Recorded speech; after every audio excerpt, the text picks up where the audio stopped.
Welcome to the Brilliant Board Review Podcast, your trusted source for high-yield board prep, CME, and the latest in clinical medicine.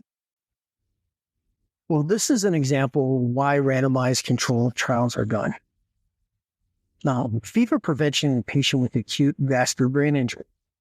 So this is the Intrepid. It was a randomized clinical trial carried out by the manufacturer of these gel cooling pads. Now, a fever is associated with worse outcomes in patients with stroke, ischemic, or hemorrhagic strokes.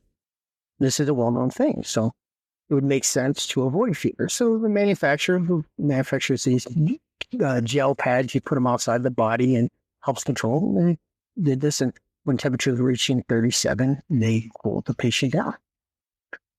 The active cooling treatment used surface cooling device, and it features temperature control of the gel pads. Just real simple. And the endpoint was, did they control the fever with the gel pads? And then in 90 days, the modified Rankin scale. Remember we talked about the Rankin scale?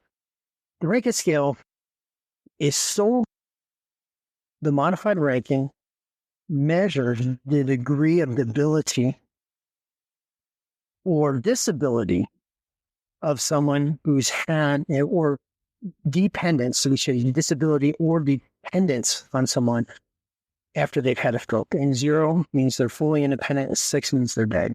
Why is that important? Well, just think about it. First of all, would you want to have someone wiping your ass for the rest of your life? Would you want, in order to go to the bathroom, you have to have assistance for the rest of your life? And so this is what this is what we look at. We do all this stuff in strokes. This is why they give the TNK. This is why there's neurointervention. It's to avoid having debility and being dependent on someone for a. Now just think of the cost.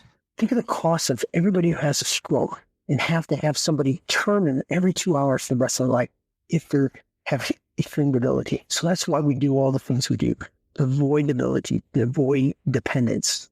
Now in the study, there was 677 patients, 254 had ischemic stroke, 233 had an intracerebral hemorrhage, and 200 had a subarachnoid hemorrhage. Now, they proved they were able to lower the fever. So the gel blankets worked, they lowered the fever. But the modified, at 90 days, there was no difference in the mean modified Rankin score. They were both 4 in both these groups. So in patients with acute vascular injury, preventing normothermia using these cooling blankets, automated surface temperature management device, we'll call these, instead of cooling blankets, effectively reduce the fever burden, but not improve the functional outcomes. Now, this was a surprise.